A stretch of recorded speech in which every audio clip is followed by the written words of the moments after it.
Hey guys, Dama here. Welcome back to my channel. Today's video is going to be how I got into lashing, how I became a lash artist, what inspired me, how I got to where I am today. So my journey as a lash artist. If you are interested in knowing at all anything about lashing or how I got into it, just keep on watching because this video is for you. If you like my content, don't forget to give it a big thumbs up so I know what you enjoy, and don't forget to subscribe and hit that notification bell. I post videos every Sunday during the week. If you want to keep up with me, you can follow me at Damaris Beauty on my Instagram and we can chat there, and you guys can kind of go along with me through my week. But for now, let's just jump right into this video. I really hope you guys enjoy. Okay, so I guess I'll start from the very beginning. And I want to say it was when I was about 21 or 22 years old, I got my lashes done for the very first time. However, they weren't lash extensions. The very first lash type of lashes I got done, they're called clusters, which some of you may be familiar with, which are kind of the ones you get done at nail salons. They hurt every time I would try to squeeze my eyes. I felt like I got chunks of stuff stuck in my eye. I don't even know how to describe it, but it was the most uncomfortable feeling. So I ended up ripping those off and I caused so much damage to my lashes. And then I told myself, I'm never getting these done ever again. Around my 23rd birthday, I think it was, I decided to get them done again. So although they bothered me, I really enjoyed the way they made me feel and the way they made me look. So I'm like, oh, forget it. I'll put myself through it one more time. So I went and got them done, but this time I asked if they are able to tell me how to remove them. So of course they told me, yes, just come in when you're ready to remove them and we'll remove them for you. And I was like, okay, great, let's do it. So when I went back after a week or so of having them,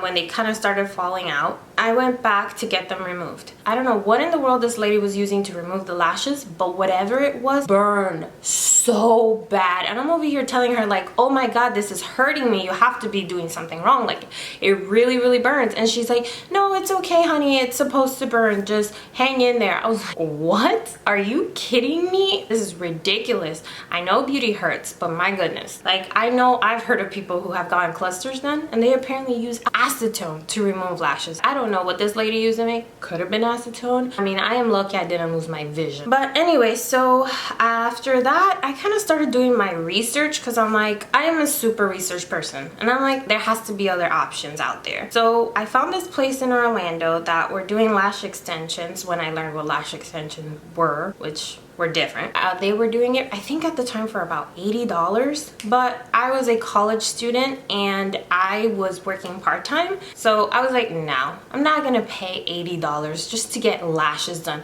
Mind you, I thought they were basically almost the same thing. So in my head, I'm like, it's not worth it, me paying so much more when I didn't even know what I was gonna get out of it. I also didn't know anybody who had ever gotten lash extensions done because lash extensions have only really been around maybe 10 to 13 years. Not a lot of people know about them or use them. So in my life, I didn't really know anybody, so I didn't have anybody to ask questions to.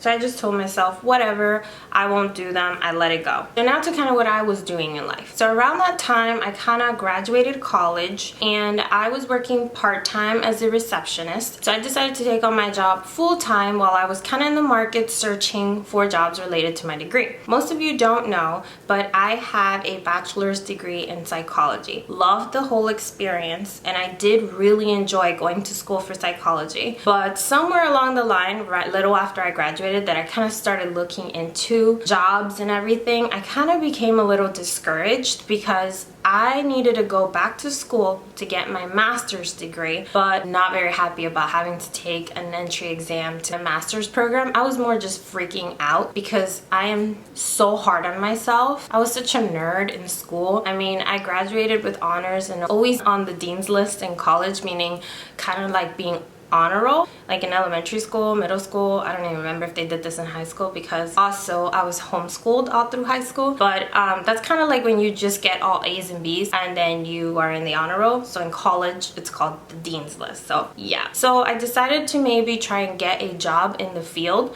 and then see how I felt about it and then kind of go into my master's program from there. A few places that I applied to, some didn't call me back and some didn't really offer me kind of what I wanted. One of of the places that I love the most and really wanted a job there, they wanted to hire me to verify insurance. And it was because they caught on to the fact that I was very good with administrative work, because for the entire time I was in college, which was 4 years, I was working as a receptionist in this other company, and they kind of wanted to put me there. And I ended up not working there at all and kind of just gave up on trying to find anything. And instead, I decided, let me try and find something that I really, really like, because I want to do what I love. I want to be able to love my job. So then I asked myself, what do I really want in the future? The number one thing I always knew I wanted to do was be independent. I wanted to be able to have my own schedule, be my own boss. I knew this was the kind of ultimate goal at the end of the road anyways. Like, whether it was going to be in my 20s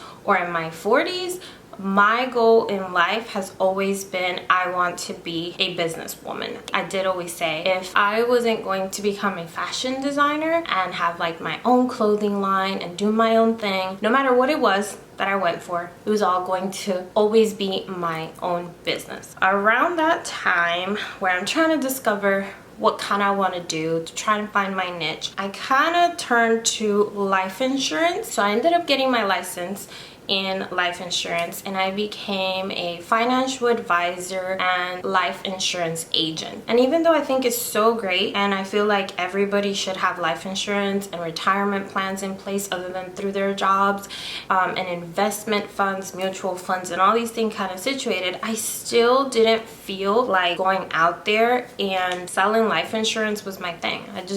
I was like, no. I felt like such a fake, because I have a terrible spending habit. Like, I love shopping. Everybody has an addiction. That one's mine. My thing, that's what I like to do. And I just felt uncomfortable. Like, I can't go out there and teach people how to save and how to, you know, build a retirement plan when I wasn't really even doing it for myself. I kept telling myself, oh, I'm young, I can do that later. Instead, for now, I'm just gonna spend my money on shoes because that's what I really want right now. So I had to get out of that because it just wasn't for me. So here I was back to square one. At this point, I was feeling a little discouraged, and like I didn't know where I was going with life, and I felt like I would have it figured out by then. I was about to be 25 years old, and I was like, you know, feeling like I didn't have it put together. Like every 25-year-old has their life put together.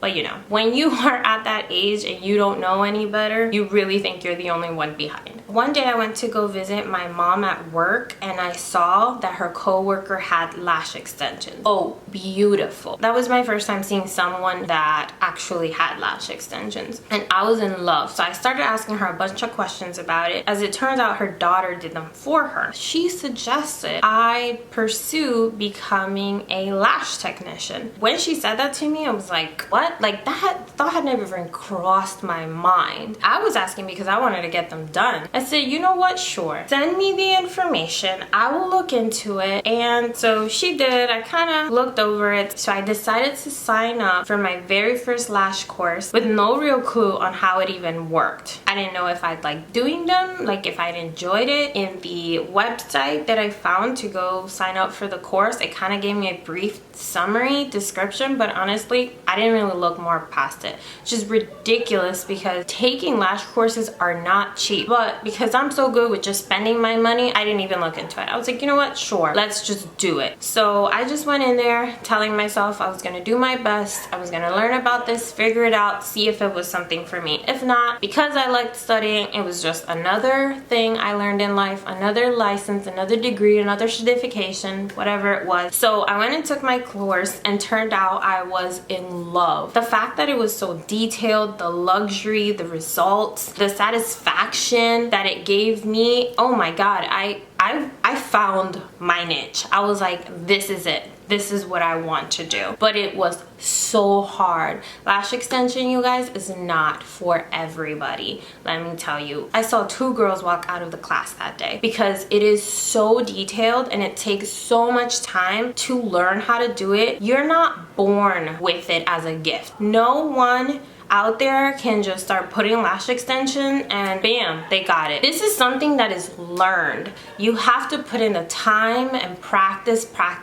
So I went home, I tried by myself and felt so overwhelmed. And although the course I took provided ongoing mentorship, I had to sign up for an upcoming class, and they would only come around every so often. Also, by the way, it was a group class, so that also made it a little more difficult because it wasn't focused on me. So the things that I felt I needed help with, I didn't get that provided to me. So I just kept practicing on my little mannequin and stuff like that. I was like, I first need to get it down here before I actually even touch anybody's eyes. And then one day, I don't know what came over me, and I just decided, you know what, forget it. I'm just gonna go ahead and do it. I have to get started at some point. So sometime while all of that was going on, holidays came around, and of course I wanted my lash extensions done. I think it was Thanksgiving. So I decided to look for lash artists in my area, and now that I have the knowledge on what lash extensions really are, I kind of knew what I was looking for. So at the time, I ended up finding a very sweet girl that did lash extensions, and I ended up getting a classic full set for the very first time. Till then, I had never gotten lash extensions done before. This was my first experience with lash extensions, and this was after my course. So while she was doing my lashes,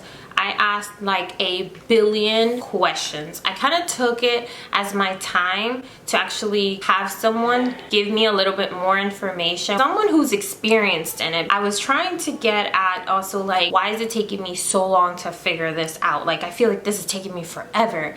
And she kind of told me it took her a year and a half before she was actually satisfied with the work she was completing. That kind of helped me feel a little better because I'm here like, I've been doing this for like 6 months and I got nothing. So she's like telling me, no, it's okay, this is normal. Meanwhile, I was like, oh, it should be 2 full sets and I should be good to go. I should be charging like 150 by the end of next month on my lashes.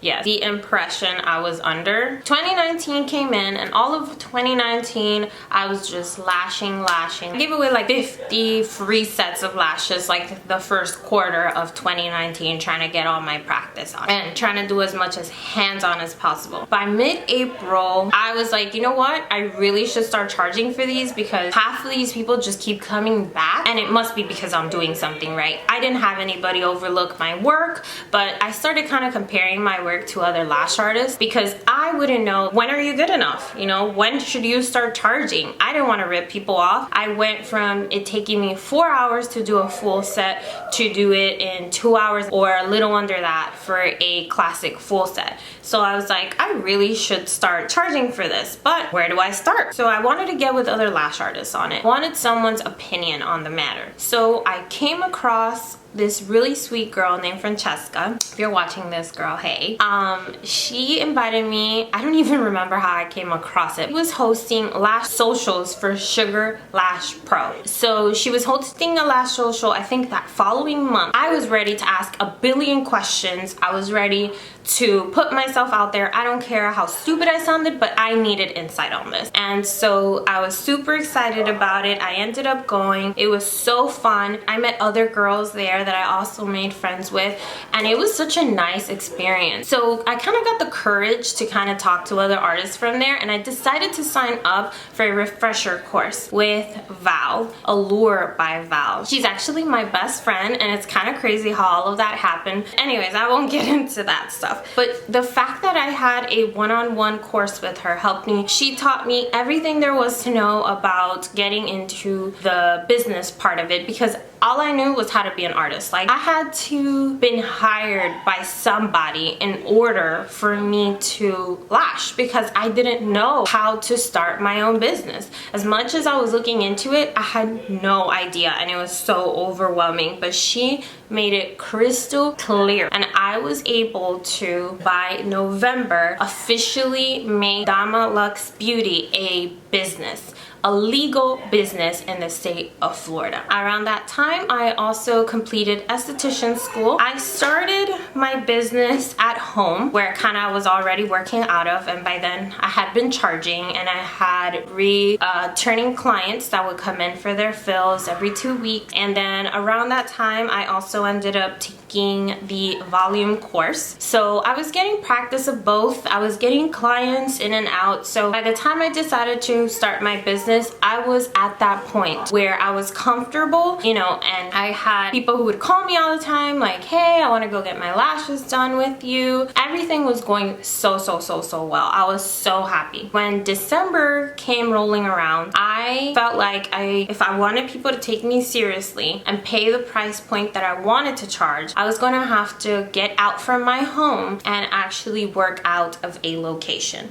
So obviously storefront wasn't going to work for me. I was freshly just starting a business. I had only been trying to run a business for like 6 months. And so I told myself, if I'm going to do this, I obviously have to do this right. So I started doing my research. I looked into a few locations, went to go tour some places, and I finally found one that would work for me. So my studio is located in Orlando at the iStudio Salon and Suites. I am in a shared studio. For me, that was what would work best. So I decided to start off there. I kind of did the math on what it would cost me for my materials, my rent. So I kind of did the math on how much I needed to bring in every week in order to cover everything that I had. If you guys want to see a video on kind of how to calculate all that to know how to start your business, just go ahead and let me know in the comment box down below. I'll be more than happy to share that with you guys. So as of January 1st was when I started working at iStudio, and it is the best feeling in the world. It feels so good to have something that I am building all by myself that is mine. And I've been there now for, well, in April would have been 4 months, but unfortunately I had to close my door around March 27th, I think it was. I mean, I still feel so good because in those 3 months I got to work in my business. I did so good. I've met so many people. I've gotten new clients, and I feel like people do take me more seriously and people respect me more. Slowly but surely, I am building my clientele, and I honestly can say I feel like I've found my niche. And so I've been doing lashes for 2 years. I guess if we started kind of when I took my course and everything I did in between. So it definitely took me some time to build my business and kind of get to where I'm at. And trust me, I am nowhere near where I want to be. I have goals that I set for myself every month, and I have goals set for myself for the year. And I am kind of bummed with everything happening right now, but I'm not gonna let that break me, because temporarily closed doesn't mean permanently closed.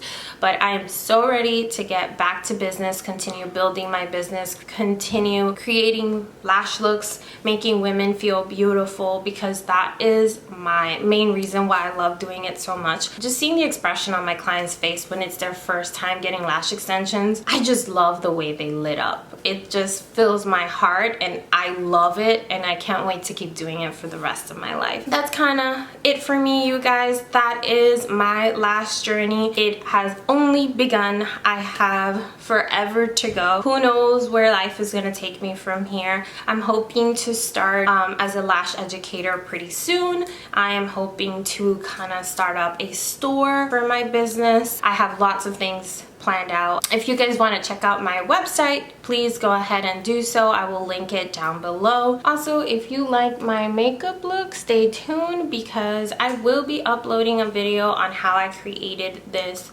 makeup look in just under 10 minutes. So keep an eye out for that. Thank you so much for tuning in, and thank you so much for listening to my story. I really appreciate it. If you have any questions at all, just let me know. I'd be more than happy to answer them for you. Bye guys.